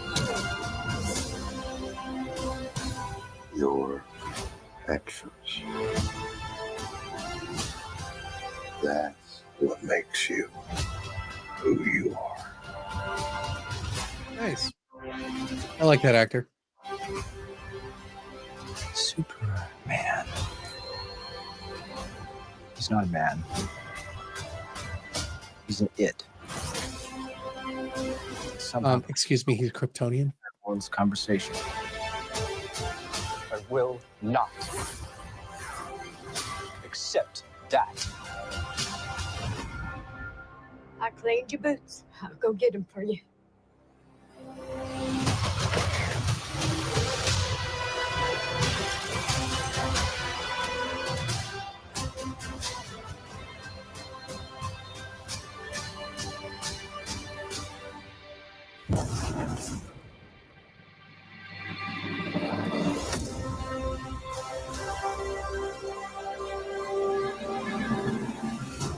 You have a dog?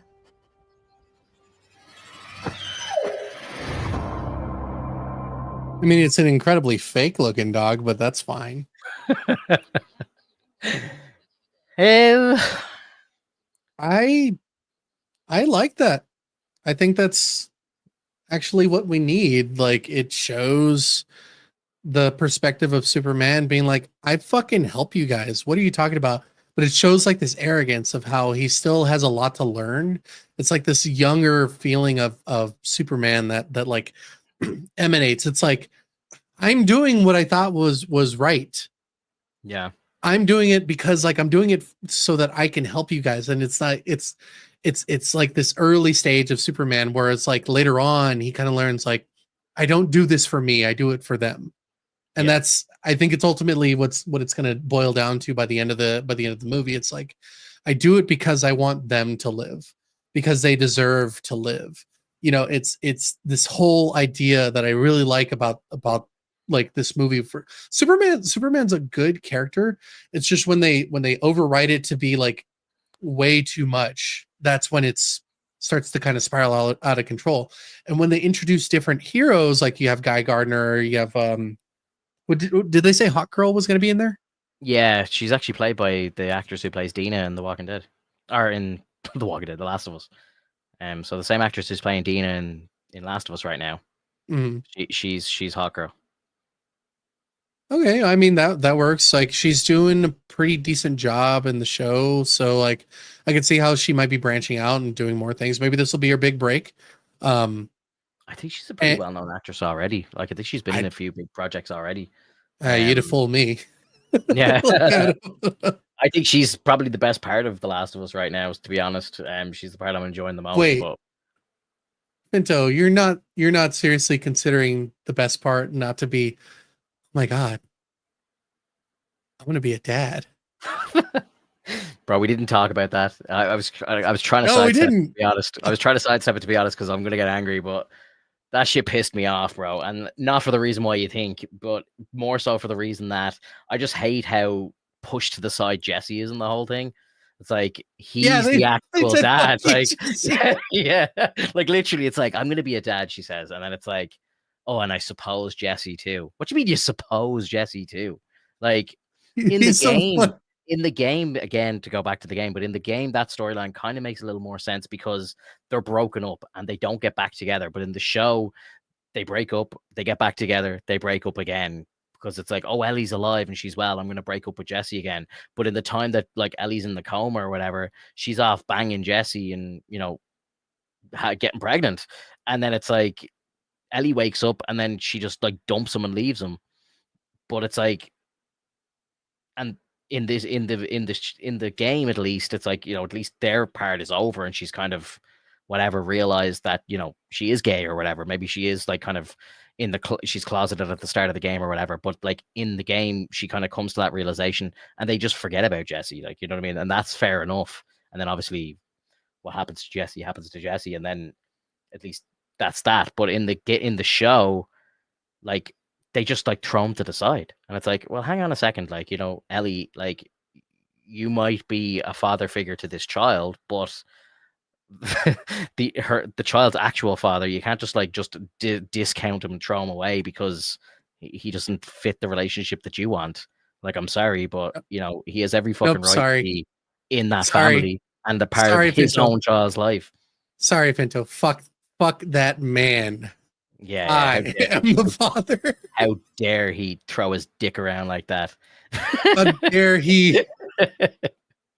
Oh, dude, that pissed me off so much. And like, obviously, you know, the internet is going wild with the whole dad thing, and you know, rightly so. Honestly, like, to be honest, when they shot that scene, they should have only known it was going one way. And part of me thinks they did it as a joke, and I think you're meant to perceive it as a joke because like the two of them, like Dina and Ellie, they kind of joke around a lot, and maybe she did mean it as a joke. But there's no way like that when they shot that scene, like I think they knew what they were doing when they shot that scene, but they had to have known that putting that out there was going to get the reaction that it got.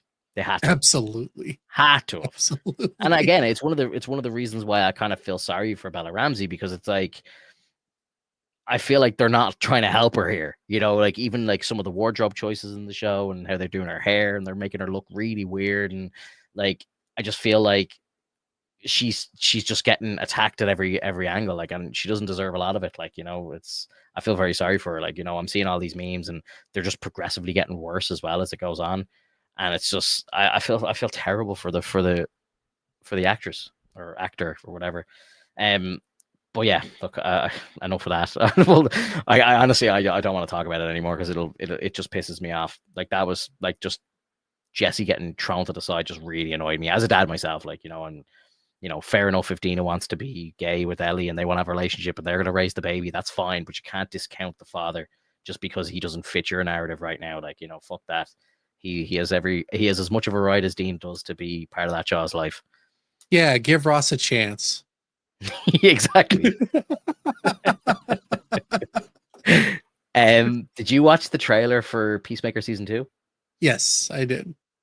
It was fucking great, man. I really like. I know we covered the first season of the show, and for some reason, it felt like when we were watching that show that we were in some sort of like a little bubble. Like the show didn't seem to do too well, like through like performance, like numbers wise, and a lot of like the DC fan base don't like it, and I don't understand it. Like, I think the show's brilliant. I think it's great. It's funny. It's action's great. And season 2. Like, while I don't like how James Gunn is handling the show, I think the show itself will be quite funny. I think it'll be just got some good action and everything in it. I just don't like the real world stuff around the show. I don't like how it is technically part of the DCEU, but James Gunn's just keeping all of his friends employed and moving this show into his universe, but technically it's not part of it. And him isn't his wife like one of the major characters? Yes, yeah, the blonde woman in the show, can't remember her name in the show, but like that's his real life wife. And to me, it feels like this show is only being made because he's good friends with John Cena. Now his brother's in it as well. Like, Sean Gunn's in the show, his wife's in the show, and it's like, you know, we're gonna reboot the entire DC universe, but don't worry, honey, like, you've still got your job, your character's fine. Hargrave or whatever her name is. Like she's fine. We'll magically bring her into the DCU. And John Cena, yeah, he's cool. Yeah, he's a friend of mine. We'll bring him into the DCU as well. When in the last episode of season 1, he's literally standing beside Jason Momoa and fucking Ezra Miller. Like, you know what I mean? Like the Snyder's Justice League are in the show, but now it's like to be understood that the show isn't canon, or it is, or like everything except for the last episode is canon. I think I heard him say that. It's like everything apart from the last episode is canon. It's like, how the fuck can you break your show into separate episodes and say this is canon and that's not? Like, what are we doing here? Like, so for that reason alone, I think a lot of people are just going to be like, I'm not watching this show. It's fucking seems stupid. But then on the flip side, it's like, okay, now because it is canon, Rick Flag Sr., who's played by what's his name? Oh my god, I can't think of his name right now. His name's I can't either. I love the guy. I love him so much. He was in the MCU. He's like Crossbones and all. It'll come later. It will. I'm not going to waste time trying to think of it now. But yeah, love him. He's in it. Like we've even got Nathan Fillion's in the show. The girl who's Dina, who's playing Hawk Girl, she's in the fucking show. Like they're proper bringing in the new Justice League into this TV show, which is going to be coming out like directly after Superman. So again, it's like James Gunn is kind of understanding the assignment when it comes to like a universe, like a cinematic universe, like, you know, like so it's off to a good start in my opinion. Let's see how it lands, you know. Like I think the show looks great, looks funny, and yeah, I just hate all the canon shit. It's just really fucking confusing. It's really annoying. But hopefully it's good enough to kind of just we can just forget about it, you know, and just enjoy it.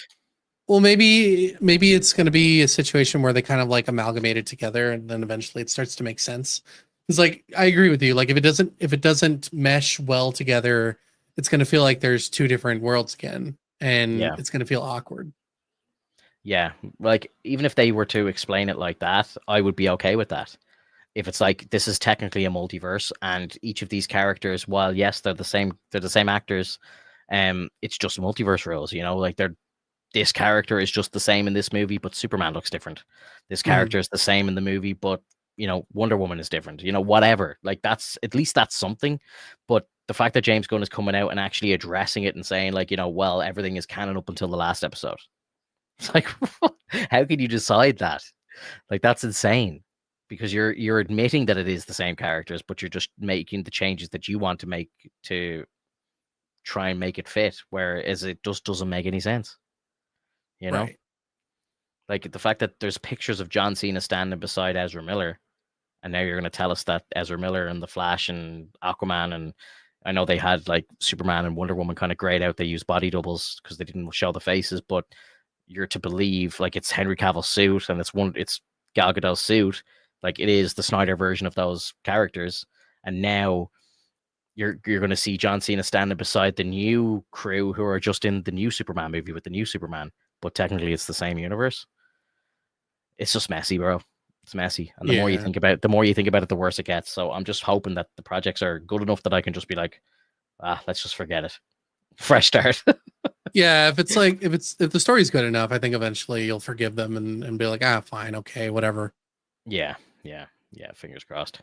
Do you have anything you want to bring up? Like any topics, any news, anything like that? No, I just appreciate you, bro. I love that. Thank you. Did you see that there was a teaser brought out for Spider Noir? Did you see that? Yeah. That seemed kind of interesting. I am a big fan of Nick Cage. I know some people don't like him, and you know he's a bit of a peculiar character. But I think this show is going to be good. It's kind of made by the same guys who made the Spider-Verse movies, and it's being done over on Amazon for some reason, but it looks good from what we've seen. It's kind of proper, you know, 50s style Tommy guns and gangster shit, and it's black and white, and he looks just like the comic character, like the animated version, and obviously it's Nick Cage, so yeah, it looks great. I mean, it is Sony, and that character was pulled from their own kind of creative works. Yeah. Rather than something that they collaborated with Disney. Yeah. So they're fine to throw it wherever they want. I understand, like you were like, oh, that's weird, but like if it was standard Spider-Man, I think they'd have to try to figure out something with Disney, because they, it sounds like they're under contract to kind of work together for that character. Well, I think that's just for Tom's version. I think yeah, Tom is shared, but like if they were to do like an Andrew Garfield movie or something, I think that could be solely done with Sony and nobody else. And right, yeah, Marvel, while they would be stupid to not collaborate with Marvel Studios, I think they have every right to not. But yeah, I don't know. I mean, Across the Spider-Verse, Into the Spider-Verse, they did really well. Those were their own projects and phenomenal. But then every single live action project from Sony has been terrible, except maybe Venom 1 was okay, but again, it's a one and done for me personally. I know a lot of people like that film, and it did quite well in the box office and everything. Again, I think it was just because it came out at the right time. Like that movie released today would do nothing, but I think it was just the right time. But a lot of people do seem to have a bit of a soft spot for that film. Second Venom movie was absolute dog shit, and the third one, I didn't mind it. I actually enjoyed it more than I thought I would. So yeah, but then like Jesus, Craven, bro. Did I tell you I watched Craven? I think I recall you saying something about watching Craven. Dude, I had like laugh out loud moments. Like the acting was so bad, like the CGI was terrible. Like there was visible, like you could visibly see that they were standing in front of green screens at times where they were going through like the jungle and stuff like that. It looked like there was like props of real grass like around their feet and stuff, but everything else was just a screen. Like it was so blatantly obvious that it took me out of the film altogether. Like I felt like I was watching a play. Like I felt like I was watching a stage performance show. Like it was just, none of it was shot on location by the looks of it. I think they did do some like city shit. There's a really cool scene where he's like chasing his brother gets abducted, and they're doing like, he's like literally running after them in his bare feet down like through the streets of London or whatever. And like that scene was really cool. It was shot really well, like, and it was just really fucking pulled off really well. But that was it. Like the rest of the fucking thing was like, it was laughable. Like some of the Rhino's acting was just, there's a bit where he like makes this like squeaking noise and he's like or something. Like I was like, what the fuck? I burst out laughing. I had to rewind and watch it again, and had to watch it a third time and record it. And I was like, oh my god, what am I watching, bro? I was like, this is fucking crazy. But yeah, insane, absolutely insane. But yeah, like I've no trust in Sony to make live action stuff at all. So fingers crossed, this show is just the same energy as the animated stuff, because it's just hopefully just Sony stay the fuck away from it. But you run the risk of it because it's live action. Sony want to put their hands all over it, and it's Nick Cage, so they're like, maybe this is going to be a big thing. We got to be involved. We got to put our 2 cents in.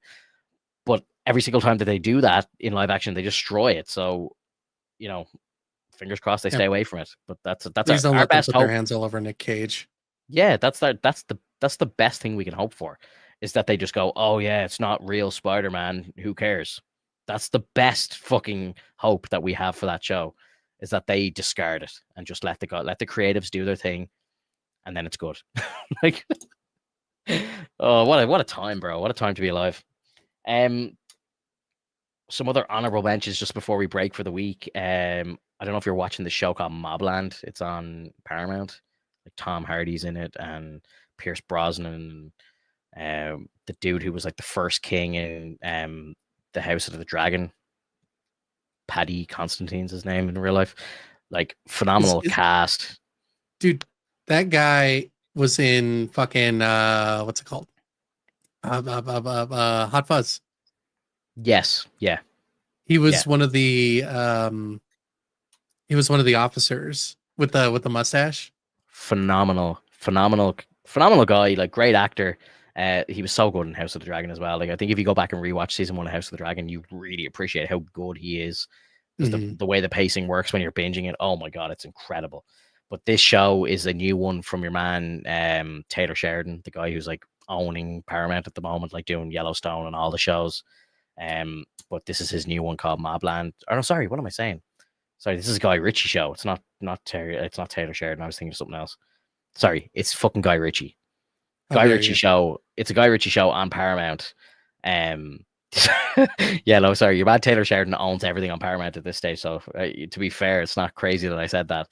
But yeah, this show, it's very entertaining. I think there's maybe 2 episodes left. I think it airs on Sundays or something. We get it on Sundays over here anyway.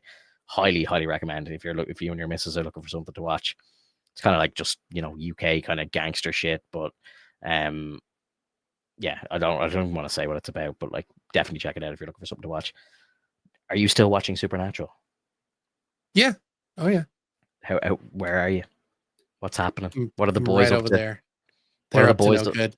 Always, but what kind of no good? Do you remember where you are? They just got back together, and little Sam told Dean to lay off his nuts and stop treating him like a brother and more like a partner. And is this still like season 4, season 5? I'm in season 5, yeah. 5, yeah. Oh, 5 is so good, man. It keeps ramping up, and I don't even want to say anything just in case I spoil something on you, but I all the love, way to the end of season 6, it's just fire.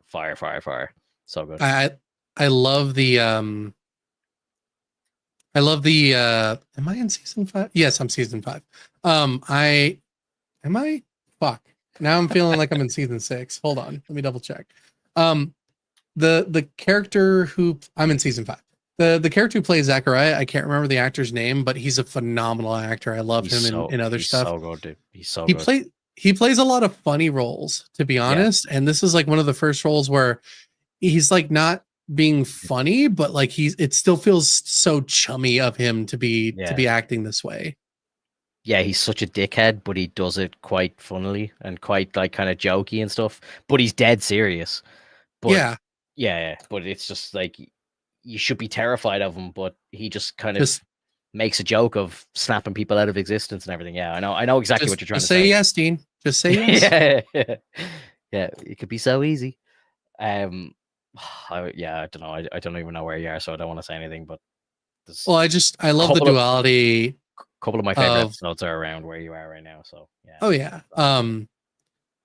I also did get to the one episode, like I think in season 4, that was like the super Mimi one where like, Dean's just absolutely terrified of everything. Then the door opens and like an animal comes out and he's like, a cat. Yeah.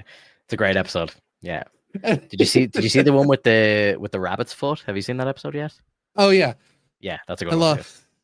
I lost my shoe. I'm Batman. Where he throws the remote and knocks your man out. I'm Batman. Dude, I also love the episode where they were in the I think they were in the police station and they had the infestation going in and the guy shoots someone. He's like, oh God, I shot the sheriff. Yeah. But you didn't shoot the deputy. There's so many great moments like that. It'll get to a stage where the show like starts to kind of plateau a bit, but then they'll have like a really kind of goofy episode like that'll come in and you'll just be like, oh, we're so back. And then some of some of the seasons, like the main storyline of the season is not as good as like what you're seeing now, but then they just have these like sprinkles of just absolute greatness in the middle. Like I think one of the best episodes of the show ever is in like season 10. And it's just randomly there in one episode, and you're just like, oh my God, that was one of the best episodes of the show ever. And it has nothing to do with anything else. It's just a random once-off mission. And there's so much of that happens in the show that like it just keeps you wanting to watch more and more. I'm kind of slowly going through a rewatch myself, but I'm just kind of, if I have nothing else to watch and I have 45 minutes here or there, I'm like, I'll just continue my little watch through where I am. And I'm like on season 11, just kind of floating through it. And my missus actually started rewatching it. She's only seen the show from start to finish properly once, but she's seen some of the seasons more than once. But she's back watching season 1 now, and I think she's already on season 2. Like she's binging it right now herself. Nice. So when I'm streaming and stuff, like she might just be watching it in bed or whatever. Like, but yeah, she's on season 2 already. So it's one of those ones where I think I appreciate it more the more I watch it as well. So like you just pick up on these little things that maybe you missed the first time. Like so much like comedy that Dean has that's just kind of like it's kind of passed over, or it's kind of just like not really focused on. But the more you get to know him, like the more you see these little like quirks out of him and stuff. It's fucking brilliant. Love it. Yeah, that's kind of it, man. We're coming up to the 2-hour mark, so I might end it for the week here. I'm trying to think what we have next week. We'll obviously have more Last of Us to talk about next week. And And I think that's kind of it. We're kind of like, there's been so much going on over the last couple of weeks. I kind of feel like we're gonna plateau ourselves out with content a little bit, but I think we definitely have Last of Us, but I don't know what else we have. But look, keep your ears to the ground for news and stuff like that, and I'll obviously take notes and stuff, and I'm sure there'll be plenty for us to talk about. But yeah, guys, if you're listening to us live or you're listening to a replay, really appreciate it if you're hearing this. Thank you so much for staying till the end of the video or listening to us on Spotify. Yeah, we're live most Wednesdays, 5 p.m. or 5:30 p.m. Eastern. So yeah, make sure you hit the subscribe button, leave a like on the video, all that beautiful stuff, and we'll see you in the next one. Bye-bye. Hey, everyone.